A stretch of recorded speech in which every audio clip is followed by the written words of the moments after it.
My name is Rosie, I'm 32 years old, and on the day we buried my stepfather, in the parking lot of the church where he had sung in the choir for 20 years, the oldest son approached me with a business card from an attorney in his hand and told me I had 48 hours to remove my belongings from the room where I had lived for the last 5 years.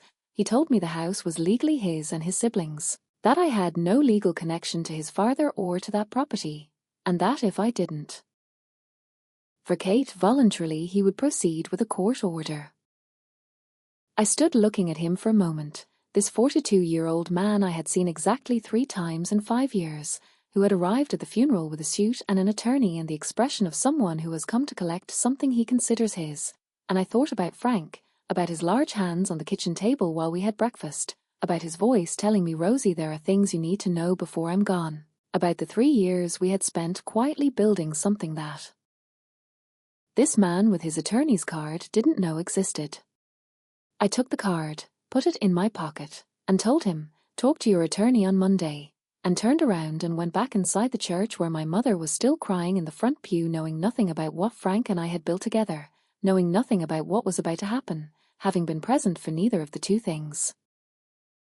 If you ever cared for someone completely, showed up every day, gave everything you had, and then watched those who were never there arrive to claim what they hadn't earned, subscribe to Unspoken Truth, because this story is about what happens when the man you cared for turns out to have been smarter than all of them combined, and it is just getting started. My mother's name is Gloria. She is 58 years old, and she is the type of woman who loves in intense bursts and disappears between one and the next, not maliciously, in the way of someone whose emotional constitution simply doesn't extend to the sustained presence that the people who need her require. I loved her my whole life with the particular patience of a daughter who has learned to love her mother on the terms a mother can offer and not on the ones she would need, which isn't always enough but is what there is. My biological father left when I was 6, not dramatically. He simply stopped being there and then stopped calling and then stopped being a real presence in my life in any form that mattered. I grew up with my mother in an apartment in Cincinnati, Ohio, learned early to be self-sufficient in the way children learn when the responsible adult is physically present but absent in the ways that matter most. I made my own food, managed my own school affairs, learned that asking for help produced inconsistent results and that it was more efficient not to depend on anyone. Frank Delgado entered my mother's life when I was 16. He was a man of 51, a widower for 4 years, with 3 adult children from his first marriage who lived in other states and called at Christmas with the regularity of people who have established a minimum and comply with it. He was a plumber, owner of a small but stable company, and had the particular quality of men who have lived enough to know what is important and what isn't and have organized their life around that distinction. My mother and Frank married when I was 17. I liked him from the beginning with the sincerity of someone who had no reasons to be cautious. He was direct and consistent and the type of person who did what he said he was going to do, which in my experience was rare enough to be notable. Frank treated my mother well and treated me as someone who deserved to be treated well too. He didn't try to be my father because I was 17 and neither of us needed that dynamic. He was simply a good and constant presence, and that was more than enough. I went to college at 18, studied nursing in Dayton, returned to Cincinnati at 22 with a degree and a position at the downtown hospital and a small apartment 3 kilometers from the house where Frank and my mother lived. I saw them on Sundays with the regularity I had learned from Frank because Frank was the type of person who valued regularity, and I had learned from him that people who matter deserve consistent time and not just convenient time. My mother had her first major depressive episode when I was 25. It wasn't the first in her clinical history, but it was the first I fully understood as what it was. She had had episodes before that had passed as melancholy or tiredness or simply as Gloria being Gloria. This one was different in scale and duration and in what it required from the people around her. Frank handled the episode with the patience of a man who loved his wife and understood that loving her included being present in the moments when being present was difficult. He coordinated with her doctors, managed her medications, adjusted his own work schedule to be home more hours, did everything that needed to be done with the silent efficiency of someone for whom caregiving was simply what you did when someone you loved needed it. I helped from my position as a nurse and from my position as a daughter, coordinated with the psychiatrists, explained diagnoses in language Frank could use, was present in the moments when my mother needed female presence in a way Frank couldn't offer. It was during that first episode that Frank and I developed the kind of relationship that develops between two people who are caring for someone together. A relationship of real trust and direct communication, and the particular respect that forms when two people discover they work well together under pressure.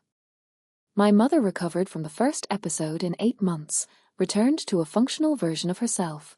Frank and I continued with our lives, and the 2 years that followed were the good years, the years when the family the three of us had built functioned the way it had promised to function when Frank and my mother married. Then Frank had his diagnosis.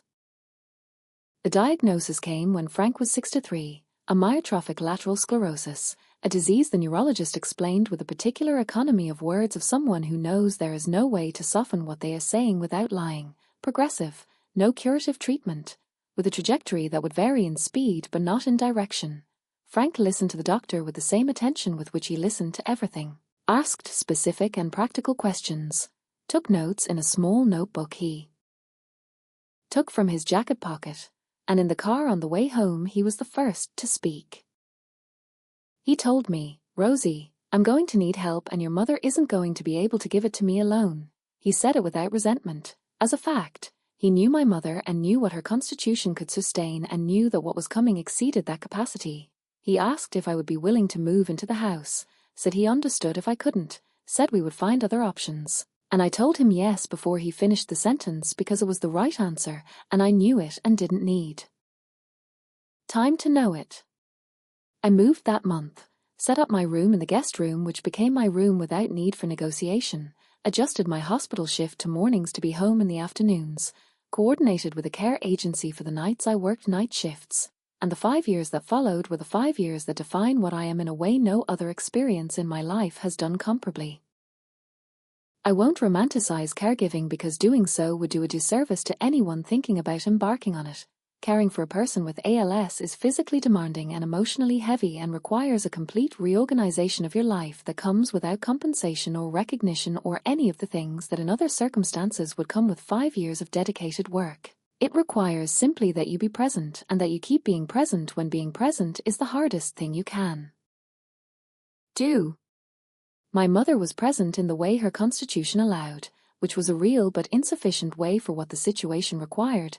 There were weeks when her mental health deteriorated under the weight of watching Frank deteriorate, and those weeks I cared for both of them simultaneously with the efficiency of someone who has learned that complaining costs time she doesn't have. Frank's children, Derek the eldest, Marcus the middle and Stephanie the youngest, called with the regularity they had established before the diagnosis, which was a Christmas and birthday regularity, and occasionally in response to news Frank shared with them. They visited in the first year twice between the three of them, in the second year once. In the third year Stephanie came alone in August and stayed for days during which she was genuinely helpful and genuinely present, and at the end of which she hugged me at the door and said, "I don't know how you do it," and I didn't know what to answer because the answer was simply that someone had to do it, and I was the person who was there. Derek and Marcus didn't come in the third year or the fourth or the fifth. They called Frank with the regularity of their established minimum, and Frank answered with the dignity of a man who had decided not to spend the energy he had left on resentment. But I saw his face after those calls and knew what it contained even though he didn't say it. It was in the second year of the diagnosis when Frank told me what he was doing. He did it on an afternoon in November while I was reading him the newspaper, something we did when his eyesight started to fail. He put his hand down and said, "Rosie, I need to tell you something," and I closed the newspaper and looked at him and waited. He told me he had been thinking about what would happen when he was no longer there, not with sadness but with the practicality of a plumber who has spent 40 years solving problems before they became emergencies. He told me he knew his children and loved them and also knew exactly what they would do when he died because he had known them since they were small, and people's patterns rarely change without weighty reasons, and his children hadn't had weighty reasons to change theirs. He told me he had consulted with his attorney, a man named Howard Briggs who had been handling his legal affairs for 20 years and who was the type of attorney who solved problems before they existed, and that over the previous 18 months he had been transferring assets to my name gradually and completely legally. Not the house because the house was in the will and modifying that would have produced conflicts he wanted to avoid while he was alive, but the assets that really mattered. The investment account he had built over 30 years of work, a commercial property in Nashville renting a space to a pharmacy chain with a lease that had 12 years of remaining validity, and a life insurance policy of which I had been the sole beneficiary for 18 months. He told me the approximate value of each one because he was a man who believed in direct information and thought I deserved to know exactly what I was receiving and why, and the numbers were significant enough to materially change the options available in my life. Not a fortune in the sense that makes news, but enough for a 32-year-old woman to build something solid and lasting without depending on anything someone could take from her. He said, "This is for you, not as payment because what you've done has no price, but because you're the person who showed up and I want you to have something real when I'm gone." And then he said, "My children are going to receive the house and what's left in the checking accounts, and that's more than they earned, but it's what I decide to give them because they're my children and I love them even though they haven't been here. But what's really worth something is already yours and it's already done and there's nothing they can do about it." It took me time to process everything he was telling me, not the numbers but the dimension of the gesture. This man who had spent 2 years transferring assets to me in silence while physically deteriorating, who had dedicated energy he didn't have much of to making sure I was protected, who had thought about me in the way the people who see you completely think about you and decide that what they see deserves to be protected. I told him I didn't know what to say and he said I didn't have to say anything, that what I had done had already said everything, and we went back to the newspaper. Frank died on a Tuesday morning in April of the 5th year, in his bed, with the spring sun coming through the window he had specifically asked we leave open because he said April air was the best thing about Ohio. I was in the room. My mother was in the room. It was peaceful in the way deaths are peaceful when the person has had time to prepare and has used that time well. I called Derek, Marcus, and Stephanie because it was what was appropriate and because Frank would have wanted them informed without delay. All three came for the funeral. Stephanie arrived the day before and hugged me at the entrance and said nothing and didn't need to say anything. Derek and Marcus arrived the day of the funeral with suits and with Derek's attorney, which told me before they opened their mouths what was going to happen in the parking lot. The funeral was at the church where Frank had sung in the choir for 20 years, 43 people, his co-workers, his neighborhood friends, his pastor, the people who had known him in the way you know someone when they show up consistently in the same place for 2 decades. We honored him well and buried him well, and in the parking lot afterward Derek gave me the attorney's card and told me what he told me. I put the card in my pocket and went back into the church. Monday I called Howard Briggs, who was already expecting my call because Frank had told him to expect it. Howard was 70 years old and had seen enough in his career for few things to surprise him. He told me he had all the documentation of the transfers, that each one had been correctly executed and appropriately registered, that he anticipated the children would try to challenge them, and that he was completely prepared for that eventuality. He also told me Frank had left something else, something I didn't know about, in the last 6 months of his life when he could still speak clearly although he could no longer move well. Frank had recorded videos on his phone, videos that Howard had in custody, in which Frank looked at the camera and talked about his decisions, explained the transfers, explained his reasons, named each of his children and described specifically what they had done and what they hadn't done during the 5 years of the diagnosis, how many times they had visited, how many times they had called, what they had offered and what they had delivered, and then he talked about me with the same specificity, what I had done, when I had arrived, what I had left behind to be there, and at the end of each video he said, "This is what I decide, these are my reasons, and anyone who wants to dispute it is going to have to dispute what I'm saying to my face."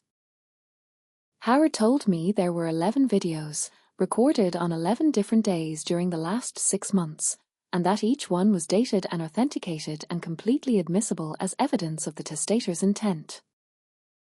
I sat in my car in Howard's building parking lot and was there for a long time thinking about Frank with his phone in those last months, with hands that no longer obeyed well, recording himself explaining his decisions with the precision of a plumber who solves problems before they become emergencies, thinking about me, making sure I was protected even in the scenarios he wasn't going to be present for. Then I called Derek's attorney and told him to talk to Howard Briggs. A formal challenge arrived 3 weeks later, Derek and Marcus acting jointly. Stephanie didn't join the lawsuit, which told me something about her I already knew but was good to confirm. They argued the transfers had been made when Frank wasn't at full mental capacity to make significant financial decisions, that I had exercised undue influence over a vulnerable man, that as primary caregiver I had had privileged access I had used for my benefit. Howard responded with the medical documentation showing the first transfers had occurred 18 months before the disease affected Frank's cognition in a clinically significant way, with the doctor's records certifying Frank had been at full mental capacity on each transfer date, with the notarial records showing each transaction had been executed with all legal requirements, and with 11 videos of a man looking at the camera and explaining exactly what he was doing and why with a clarity that left no room for interpretation. The hearing was in July. I wasn't required to attend and Howard told me I didn't have to. I decided to attend because Frank had recorded 11 videos to make sure what he wanted to happen happened, and the least I could do was be in the room when it happened. Derek and Marcus arrived with their attorneys. I arrived with Howard. The judge was a woman of about 55 with the expression of someone who has seen enough inheritance challenges to recognize in the first 20 minutes the shape of what she has in front of her. Howard presented the documentation in order, methodically, without drama, the medical records, the notarial ones, the transfer records, and then asked permission to play the videos. The judge nodded, and Frank appeared on the screen Howard had set up in front of the room. I want you to understand what it was like to be in that room watching those videos because it matters for understanding what followed.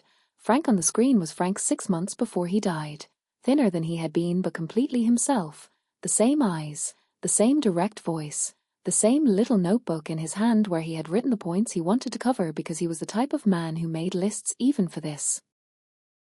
He spoke for 4 to 7 minutes in total across the 11 videos. He talked about Derek, who had visited twice in 5 years and who had called every 2 weeks with 12-minute conversations that Frank had timed because he was that kind of man. He talked about Marcus, who had sent money twice, which Frank acknowledged and thanked, and then said that money without presence was a convenient substitute for people who didn't want to be inconvenienced by the reality of caregiving. He talked about Stephanie, who had come for days in the 3rd year and who in those for days had done more than her brothers in 5 years, and that this said something about each of them. He talked about my mother with the gentleness of a man who loved his wife and understood her limitations and didn't blame her for them but didn't ignore them either.